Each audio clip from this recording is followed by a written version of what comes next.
I see you. Actress Sheila Frazier co-starred in a motion picture 50 years ago that influenced filmmakers across the country. The movie Superfly sparked controversy as critics claimed the film glorified cocaine usage, violence, and drug trafficking. And yet, the film won over black youth audiences and provided opportunities for non-white directors and production film crews. But at what costs? And who was really making the most profits? You know, I look at the films of that era as films that were a snapshot of what was going on in our communities. But it was just an expression that we were never able to have.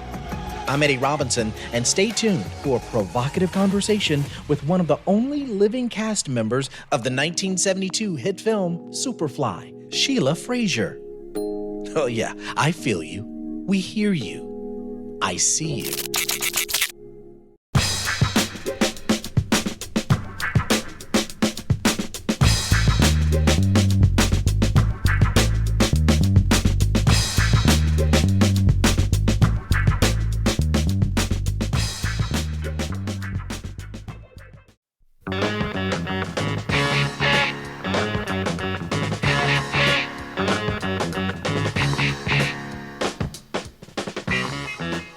It's I See You. I'm Eddie Robinson.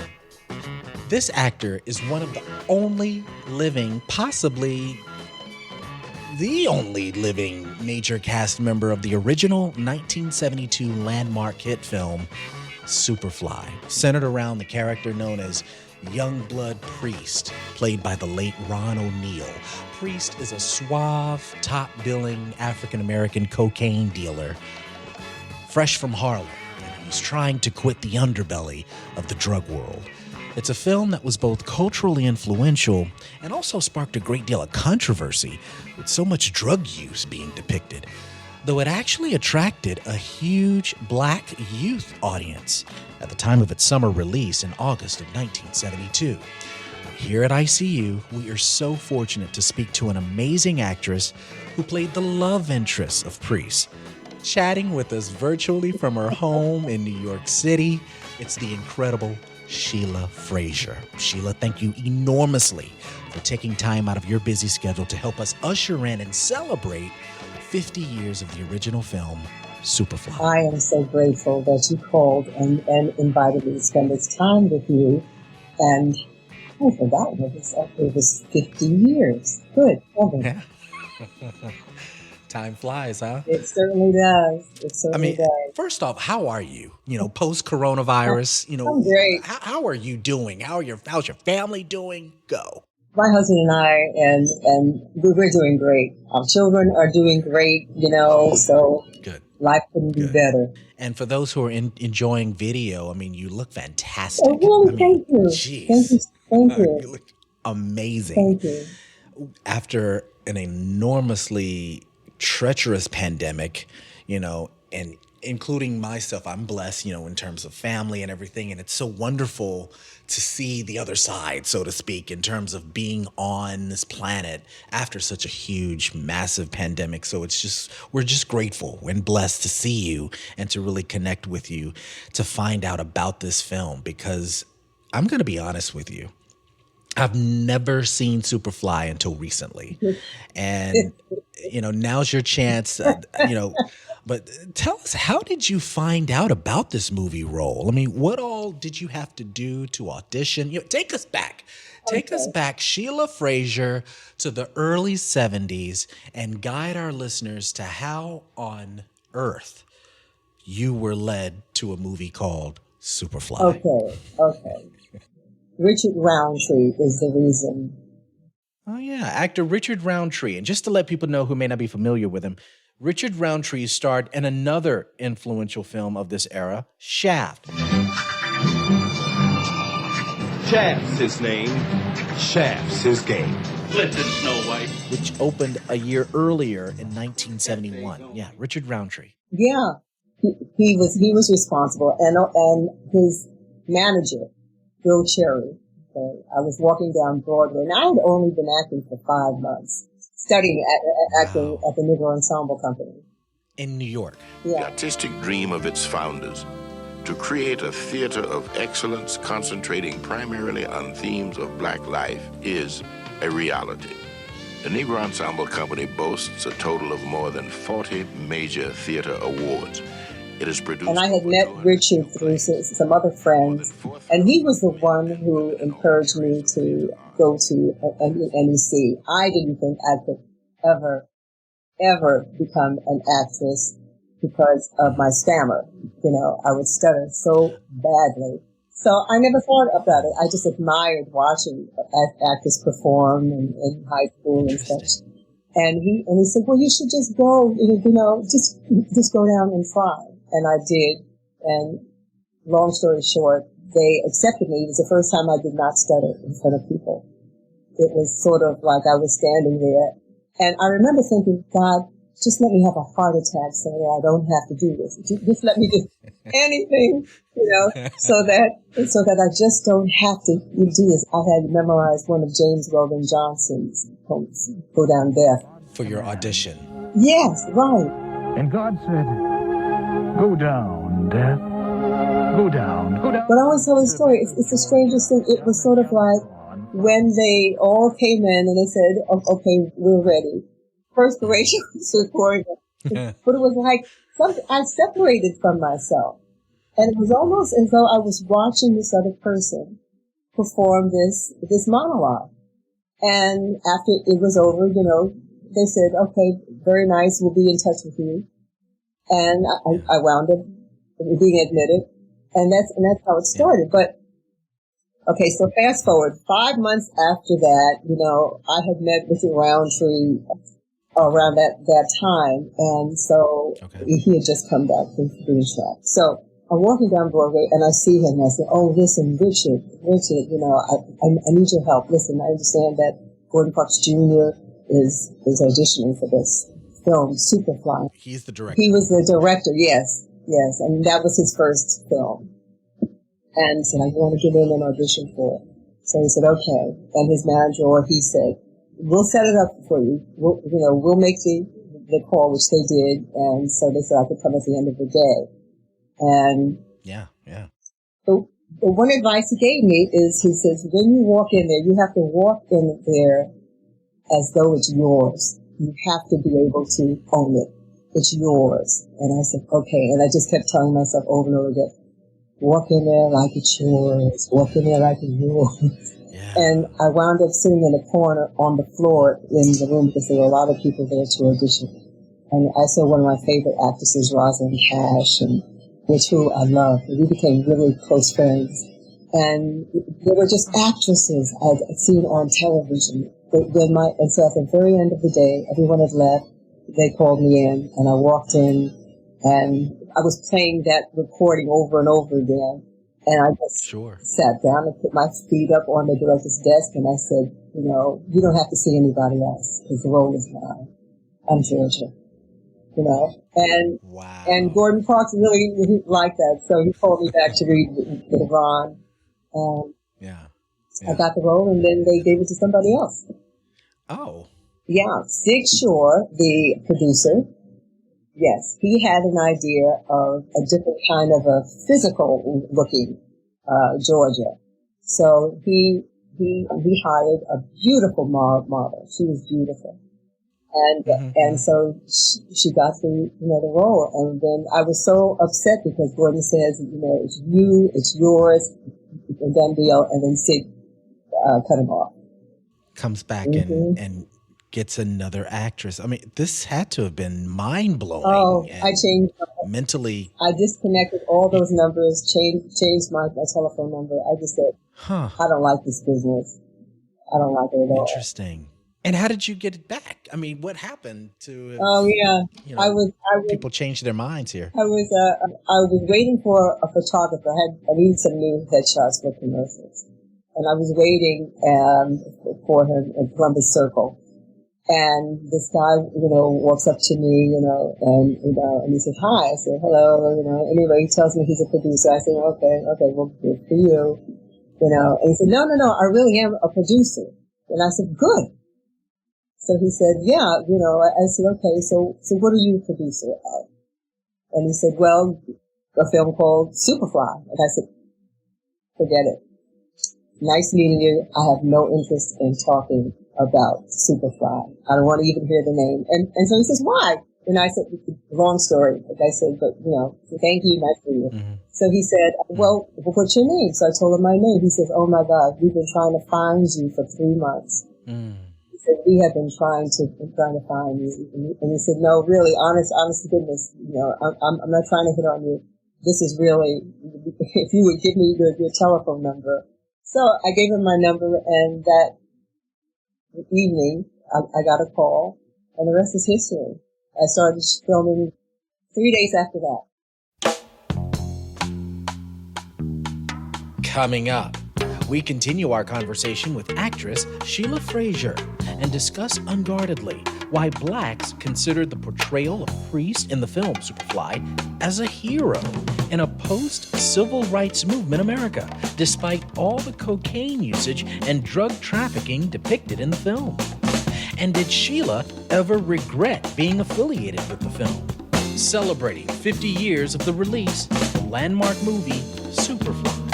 I See You with Eddie Robinson returns in just a moment. You know me, I'm your friend, your main boy, thick and thin. I'm your pusher man.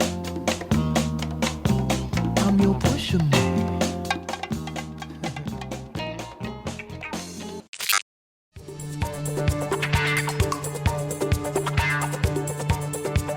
If you're enjoying this program, please be sure to subscribe to our podcast, I See You with Eddie Robinson. You can hear all the past episodes and be notified when new episodes are released.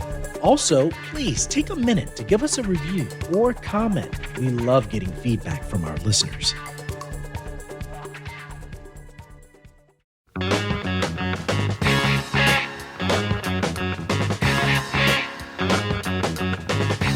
It's I See You. I'm Eddie Robinson, and we're speaking with one of the only living cast members of the landmark film Superfly, Sheila Frazier. She played the love interest of the movie's main character, Priest. Her character's name, Georgia, is an extremely significant role in the film. If you haven't seen it, I urge you to take some time to check it out. Superfly was released in 1972, which means that we're celebrating 50 years of its release on Warner Brothers. And keep this in mind, and I have to keep this in mind too, Sheila, just that the film industry during this time, it was wholeheartedly run entirely by white Americans, predominantly white men, right? Yes. I mean, there were no really senior black executives. Absolutely. But this particular film and the black exploitation cycle, that's kind of started back in the early 70s. I don't call it a black exploitation film. Let's get your thoughts on that. What you think about black exploitation and blaxploitation.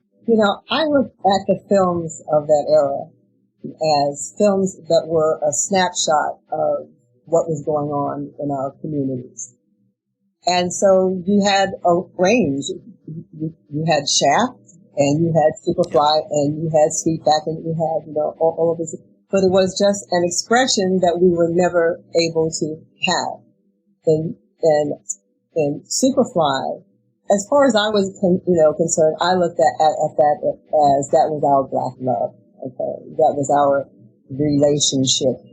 And I think the Warm December. I don't know if Sidney Poitier's film had come out yet in the 70s and whatnot, but just to show that there was a range. But during that time, it was the one time, it was the beginning of heroes, okay? So the Ron O'Neal character, Priest, at the very end, normally we always died in the films. You had no black heroes. They always died in white films. They were the first to go. In those films of the 70s, there was a turnaround, okay? We won. The Priest's character, he outdid the very people, the man, that's right, the man. I'm getting out, Eddie. Getting out of what?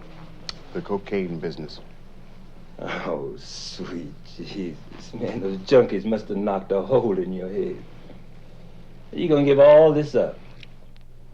8-track stereo, color TV in every room, and can snort a half a piece of dope every day. It's the American dream. Well, ain't it? Ain't it? You better come on in, man. It was no different than if you had one of those Cagney films, with Sure. the same kind of shoot 'em up, and a lot of times it was alcohol or something, like they had, the mafia. And so that was our entrance, and that was our voice. And so I don't look at it as black exploitation. I look at it that was our voice, our expression, and we have evolved, into other things because we had the opportunity. There were no opportunities then, as you well stated, Eddie. So you're a priest. I thought you were going to be the best dealer I ever had. What the hell do you want to quit for? What else can you do? You're making more money than you ever made in your life. You just want to be another two-bit black junkie.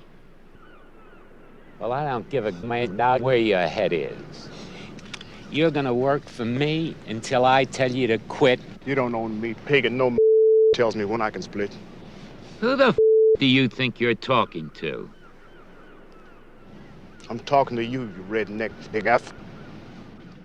And it seemed like it was post-civil rights movement, right? And it felt like African Americans even almost begging for some sort of black superhero, right? I mean, I wasn't born, in the civil rights movement. And I just, based on what I've been, reading and just sort of absorbing, plus being from Mississippi, my grandparents and parents, were a part of that movement. Yeah.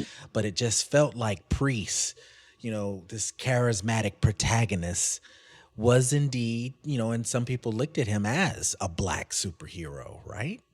Post-civil rights. They did. You had two schools of thought. Okay. One was that he was this drug dealer, and the film was just a constant focus on drugs, partying with it. But there are those who looked more deeply at it as well, and so they saw something different. They saw that there was a condition, there was a sickness in our inner cities that. Yes, drugs and whatnot, and the lifestyles were very different. So they saw Priest's character and the fact that he wanted to get out. Okay, they understood it from that perspective. And I would walk down the streets, of Harlem, and these hustlers in their cars and whatnot, they would stop. Thank you for telling our story. Thank you for telling our story. So it was an involvement, but I make no apologies for that film. I really don't, and I don't think we should, because we evolved, and then people stood on our shoulders to for the first time produce their own films, and then people stood on their shoulders. So now you have the Ava DuVernays and you have the Grey's Anatomy. Oh, help me out. You're speaking of executive producer and creator of Grey's Anatomy, Shonda Rhimes. Yeah, she is brilliant, and so we have evolved to where we call these shots when it comes to our films, our images, and our hand is not out. They want to know how they can get our product on their networks now. So it's a different kind of a thing. I feel exactly how you felt about the word and the term blaxploitation. I personally hate the word, because I feel it's very capitalistic sounding. Someone or some entity is trying to benefit from or deliberately take advantage of a group in order to make a profit, right? And it seemed like America, was coming off so much death and destruction of the late 60s and this anger and the protests of what was all going on.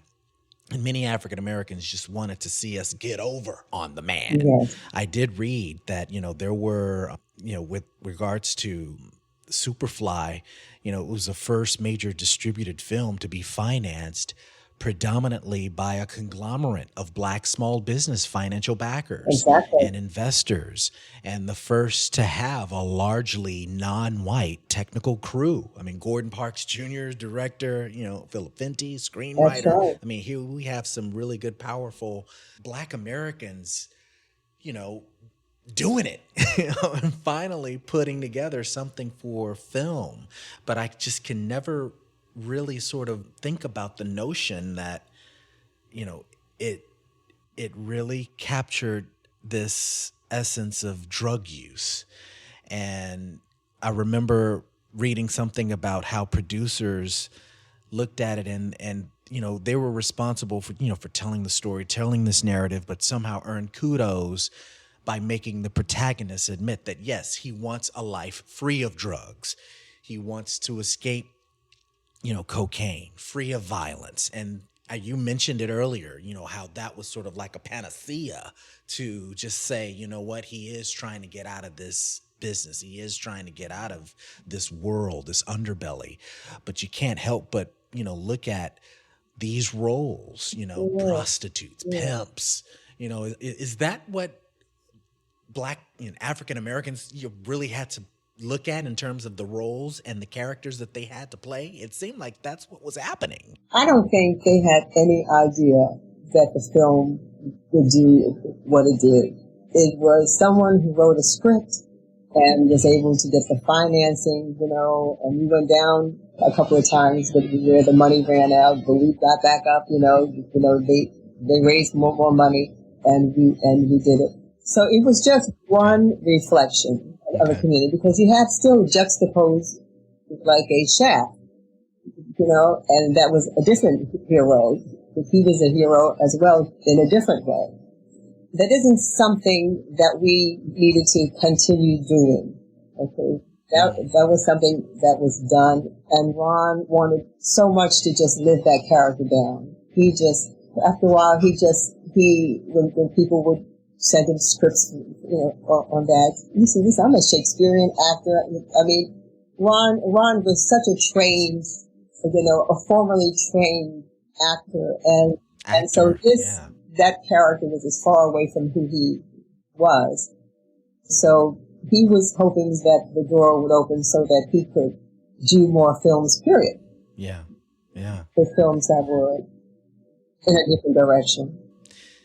It's I See You. I'm Eddie Robinson, and we're speaking with one of the only living cast members of the landmark film Superfly, Sheila Frazier. I read that the head of the Hollywood chapter of the NAACP had concerns about the film's drug content, insisting that children not get exposed to, quote, a steady diet of so-called Black movies that glorified Black males as dope pushers and gangsters. Did you ever think twice or have any reservations? I think you kind of touched on it earlier about not having any regrets or thoughts about it, but did you ever have any reservations about taking part or being affiliated with a film that had so much drug usage that in some ways almost felt like it glorified the extravagant lifestyle of cocaine usage and selling? Well, it's interesting. I was only there as long as I did my roles. It wasn't until the premiere that I saw that, and it was like, wow. I said, how long is that scene going to go on? Equally so, how long is that other scene, that I did? How long is that going to go on? Which I wanted to ask too, but we'll that'll be the next question. Right. But yeah, I certainly can understand where that came from, and because it did seem as though it was being glorified, just how it was, how it was positioned with all the boxes and one ecstasy after another, ecstasy. Yeah. I didn't care for that at all.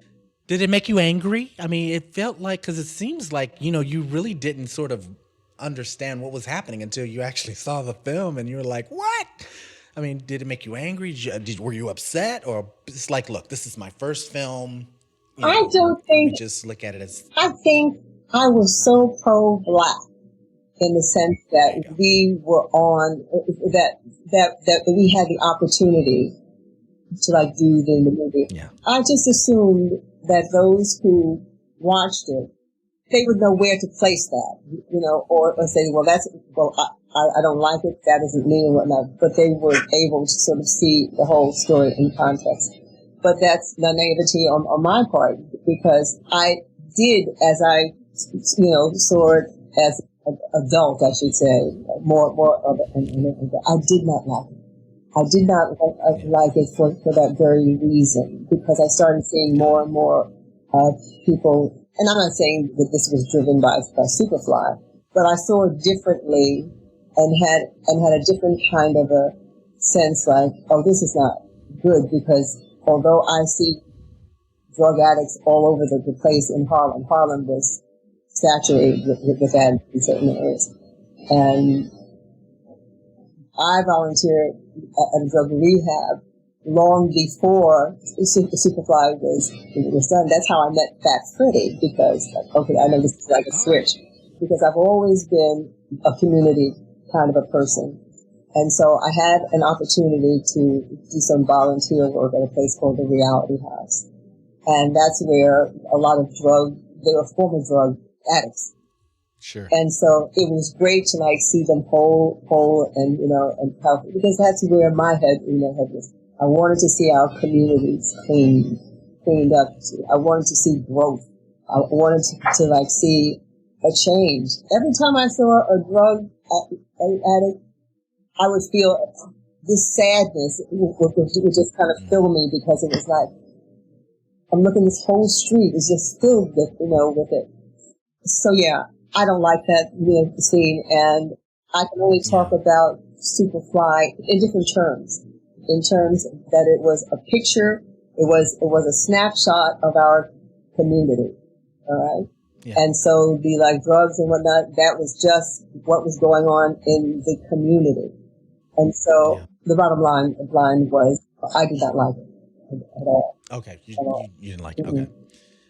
But I like that message that even though you had these hustlers and, that were selling drugs, that there was an underbelly.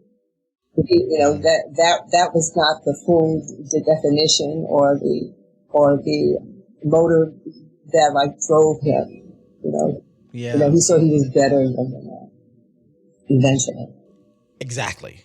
And it felt like, I don't know, I just had this feeling inside, of again, this exploitation of it. It was lucrative for those who worked in production. The film was still incorporated through a white dominated industry, right? Even though it provided such wonderful opportunities for African Americans, at the end of the day, a white dominated industry saw dollar signs in their eyes, once the film was completed. Absolutely. And that's how they wanted the world to see us. That's exactly how they were. That's why you can take a film like New Jack City and Five Heartbeats. They were both ready to be released, okay? But what does the studio do? They put the Five Heartbeats back on the back burner, and they released New Jack City. Okay? Drugs, killing, anything that makes us look like we are just the lowest scum on the earth. All right? Yeah. That was the story that they wanted to tell about us, because they thought, well, that's what people want to see.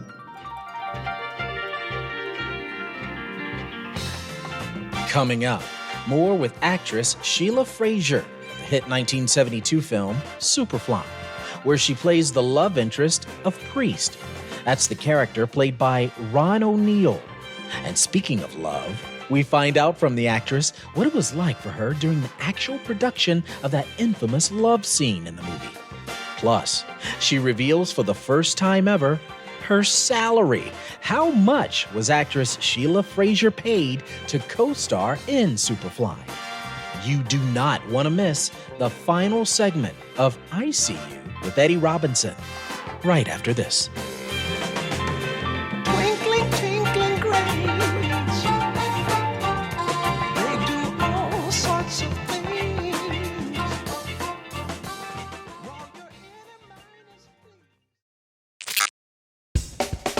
If you're enjoying this program, please be sure to subscribe to our podcast, I See You with Eddie Robinson.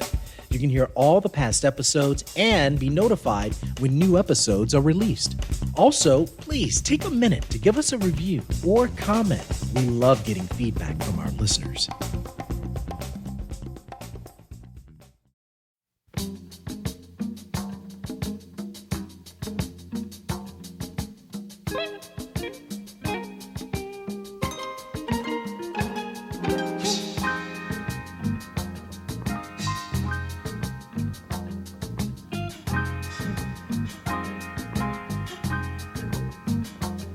It's I See You. I'm Eddie Robinson, and we're speaking with one of the only living cast members of the landmark film Superfly, Sheila Frazier. Superfly was released in 1972. We're celebrating 50 years of its release on Warner Brothers. Before we go into, more in-depth scenes, within Superfly, I still want to just kind of capture what you just stated about how we were portrayed on screen, and I was looking at, as a kid, I often wondered why blacks couldn't play roles that Clint Eastwood had, or Charles Bronson, or Harrison Ford, saving the world, rescuing the world from danger, killing the bad guys off. Now, look, my heroes, I did look to movies, and I loved Blade. I loved Passenger 57, with Wesley Snipes. Yeah. I found my hero in Action Jackson, right, with the lead actor being Carl Weathers, and then later, of course, years and years and years later, Black Panther, that movie just really knocked everyone out of the box.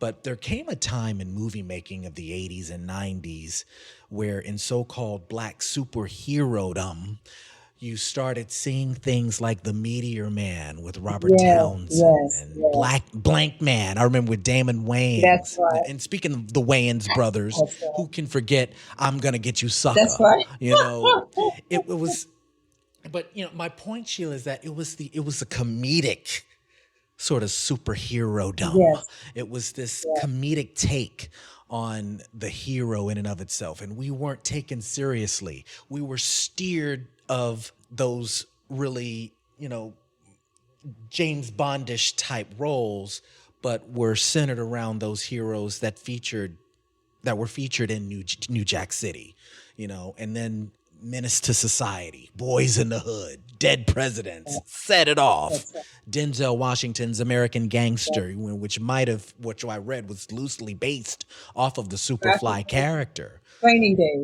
Training Days. I can't help but think about what the entertainment landscape would have looked like, Sheila, had there not been so much violence and drug paraphernalia attached and connected to our race of people. What kind of film inventory would we have experienced, right? What would our culture have looked like had those films, not existed and we were placed in a different light?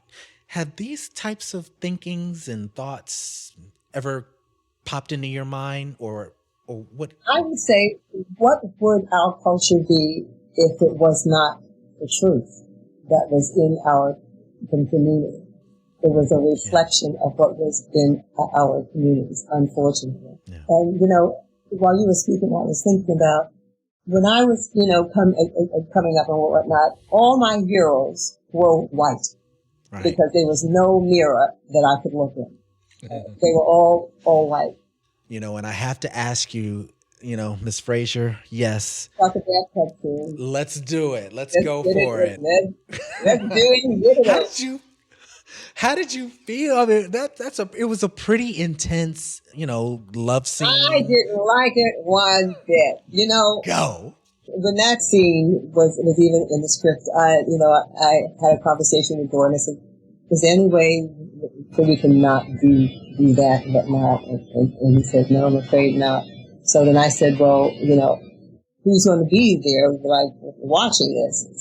So he said, "We'll have a closed set. So it would just be the cameraman, and it would be him, Gordon, and my wardrobe, person, Ron, and his wardrobe person." And he said, "Sheila, I'll fill the bathtub with like suds, and when the suds go, go down. And when they started going down, I said, Ron, turn your head.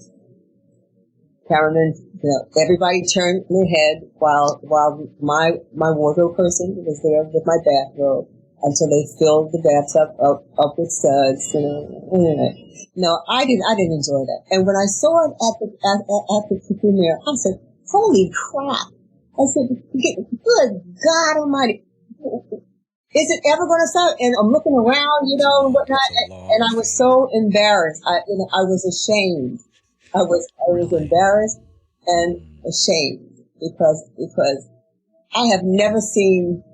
I've never understood, and I asked Gordon, why the heck does that particular scene have to be in slow motion? Like, I've never saw my butt jiggle, in slow motion like that. And so I didn't like that, and I wouldn't advise that to any young filmmaker or like actress, but listen, again, I am not sorry for that film. I don't make any apologies, okay? Because I would have done it differently if I was able to at that time. Maturity wise or what have you. But I mean, even that I can look at a different way sometimes, because that's the only time you really see Ron vulnerable. You see his underbelly as well. Jordan was clearly his respite. Sure. Why are they in the bathtub together? Because that was their thing. To just kind of just cuddle and whatever. That was their intimacy. Sure. Listen, priest, I know how you feel sometimes when you come in here. I can feel from you what it's like out there. I see what it does to you, and I know how dope helps hold your head together. I don't want your privacy, baby. All I want to do is help you share the weight. Priest, let me in. I just can't be somebody else you gotta deal with. I love you. And so, from that perspective, I make no apologies because it was part of the story. It was, it was part of like how important her character was to him in terms of balance. It was her idea and her consistency and in saying, listen, we can, get out of here, so the white people could fence. That was her dream. And so he loved her enough and he loved one another enough to make it happen. And I remember back in the day, it was really considered, taboo to even show male frontal nudity, especially here in this country. And if you did, then you'd have to prepare yourself for an X rating or something even more severe. But, it was so weird to me that, they would not show male nudity, but, if it were women, That's right. there, it's all right there in your face. But interestingly enough, there was an art to what they showed of you, because I didn't really see a lot of what was going on, but you could tell that, it was, a lot of things were covered and whatnot, but I was not comfortable. Very, very much uncomfortable. I don't like seeing it now. Yeah, sure. But my question is where are we as a society going? I mean, what are we doing to become healthier people? Family life, a relationship with like God, now these shows. It's so important, the images that we project, okay?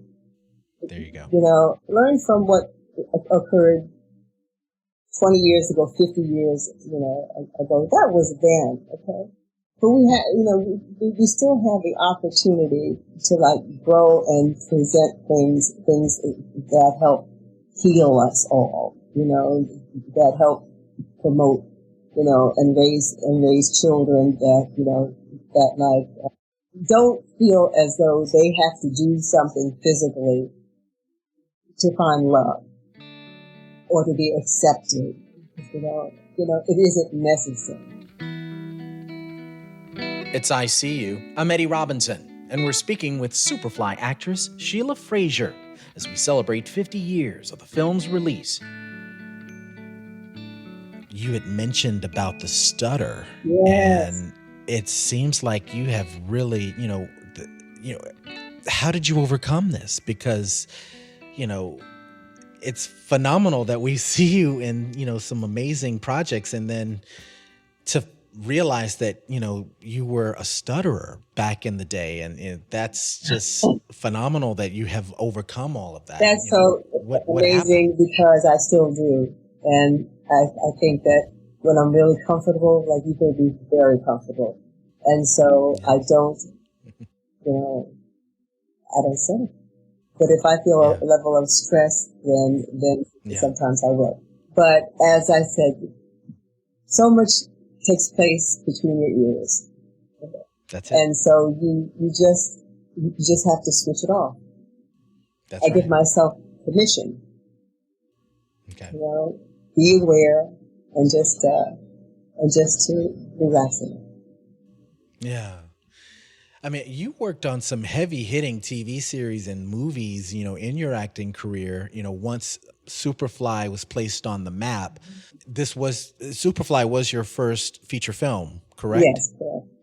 Okay, and then after that, I mean, we would see you in Starsky and Hutch, and there was an episode in Dallas, and The Love Boat. You were on Gimme a Break. Yeah. Cagney and Lacey, 227, Magnum PI. I mean, you worked like crazy. I forgot. Honestly, what were those years like, in the 70s and 80s, even in the 90s? What was happening at the time with obtaining work in the film industry for Black actresses? It was growing. No more did you have the setbacks for so many, actors, because for the longest time, it was like a color code. If you were light skinned or if you were dark skinned, then you were just coming out of the whole 70s and the civil rights and whatnot. The darker you were, the more you were. Then it went to the lighter. All that was gone. Then it became like a melting pot. So it was just fun. It was fun. I never ever thought of myself as a star, a movie star. I was grateful. I was grateful. I just was grateful to God to be able to just express what I used to sit in the audience and watch and just wish I could. And the fact that I could control the stuttering was just, I never stuttered when I worked, strangely enough. Yeah. But it was good. Yeah. It was actually wonderful. And it seemed like there was some level of a sorority-ish kind of a thing. You mentioned Rosalind Cash earlier, and did you all had to sort of like build these moments of making sure that we looked out, you guys looked out for each other, right? In terms of the business. We certainly did. And it's interesting because there were groups of us. We would call the other person and say, hey, listen, so-and-so is casting something, so-and-so, you may want to call your agent, and do that. Oh, yeah, are you going up for it? Yeah, okay. Okay, well, then the best one win, girlfriend, Yeah, and so that's awesome. And it was good. It was really, really good. Roz, like I said, when I came out to California, she would babysit my son. Nice. So, I mean, we were just... Nice. It was just a wonderful time because there were female heroes as well. Cleopatra. Absolutely. Did you ever meet Pam Grier? Oh yeah, I know Pam. Sure, we all know each other. Pam, Vanetta, McGee. The only one I didn't meet was Teresa Randall. No, she played Chrissy Love. God, I see. Yeah. Interesting. Can we expect to see any films produced by Sheila Frazier? Go. From your lips to God's ears. I am writing though, Oh yeah. I am writing. I had started writing plays here in New York and enjoying that. But awesome. Yes, I will say yes. Yes. Yes, by faith. That's great. Are you, okay? And I know I said in the intro, you may have been one of the last major cast members of Superfly. Are there any other major cast members of the film alive that you are aware of? There is one fellow, Nate Adams. Nate Adams was the one. His character, and I can't remember his character's name, but he was Priest's guy. That he would say, "Listen, I want you to have Fat Freddy go and do so and so and so and so and so." Okay, interesting. So he was like his. I don't know if you would call his henchman or what have you. But but he is still alive. I forgot his character's name too. But you're right. Oh, he's still alive. I was given. I remember when we were actually in Chicago and we were doing PR, and we went into a barbershop. And so the barbershop owner, I think the barbershop saw me outside and invited me in. And so he was like saying, "You're not going to believe this, but I have actually painted this whole picture of you, but I'm Muslim now, so I can't have this around me, so I'd like to gift it to you." And he did. And it's a huge, huge painting. And I looked at it, and I had to take it off the wall because you're right. Every single person is God, except me. Wow. And this was in Chicago. When did this happen? Oh, this happened shortly after Superfly was made.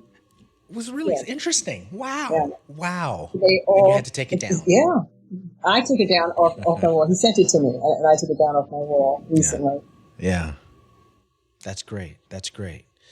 Now, throughout your career as an actress and starring in such an influential movie such as Superfly as your pinnacle role at the start of your career, branching off into other projects, becoming a mother, as we heard, and a wife, life takes you on another journey, right? Could you describe for us anything that you could tell us as far as something that we always like to ask our guests at ICU this question? What lesson or lessons have you learned about yourself? I've learned that life isn't about making excuses. It's God has blessed me and has blessed each one of us with certain gifts. It's our job to use it, develop it, And I think what I learned more than anything else, is that God is real. He really is real, and that nobody loves us like God does, and nobody wants to see us succeed the way God wants to see each one of us succeed, and to pull on the best that is in you. He's got something for you. Whatever you can handle, he's got it for you. Should I have been calling you Reverend Sheila Frazier? Pastor Frazier? No. I didn't know what. Wow. No. God made our personalities exactly how they are so that he could use us. Yeah. I can talk to anybody on any level, and I'm comfortable. My mom loves Superfly, and she was back in the day. She definitely watched that movie, and mom and dad, and they were hitting the drive-ins. They had that back in the day, and they would watch all kinds of movies. She was interested in wanting me to ask you, of course, with Superfly, I think initially it grossed about $25 million. It generated $4 million in profits. Its producer cleared the biggest payoff, of course, since he put up most of the money, 40%, I believe. And it says what I read, while the actors, directors, and screenwriters split the remaining profits. Was that true? I mean, could you tell us how much you earned for doing Superfly? I sure can. I got paid a whopping $425. A whopping? Right. Wow. Right. I didn't have a clue. I was so green. And Ron O'Neill, he had been in the industry far longer than I had, Yeah. And so he got points on it. Yeah. And probably the biggest person ever to walk out with Superfly cash flow was Curtis Mayfield. I mean, that soundtrack had to have been really phenomenal. He outdid himself on that. Oh, yeah. So sad that we lost him as well. Superfly. I'm Eddie Robinson, and you're listening to I See You. And we're speaking with actress Sheila Frazier, 1972 film, Superfly. Anything else you'd like to add? I would just ask, okay, that this is my ministerial hat, okay?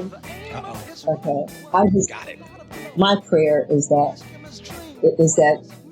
try and make the difference in somebody else's life. Okay. There are a lot of people in this period that are frightened and are in need. Some of them are out of jobs, some of them have families, some of them, just wherever you can make a difference in someone's life, do it. Get out of yourself and be a giver. There's nothing greater than giving. I learned that from my husband. He gives. But be a giver. Be a giver and be someone's answer to a problem, because that's why you're here on this earth. Amen. Amen. Well put. And we're speaking, and we're so grateful that we've had the opportunity to speak with one of the only living cast members of the landmark Superfly, played by the incredible Sheila Frazier. Sheila, thank you so much for being a guest on I See You with Eddie Robinson. My pleasure.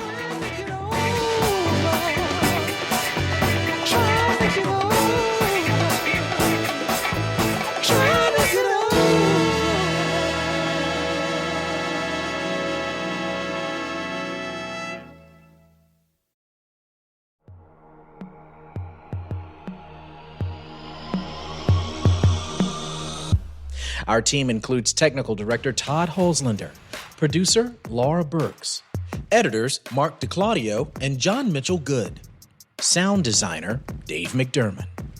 ICU is a production of Houston Public Media. Follow us on Facebook and Twitter. And for more updates and episodes, visit our website, iseeushow.org. I'm your host and executive producer, Eddie Robinson. Thanks so much for listening. And remember, I feel you, we hear you, I see you. Until next time.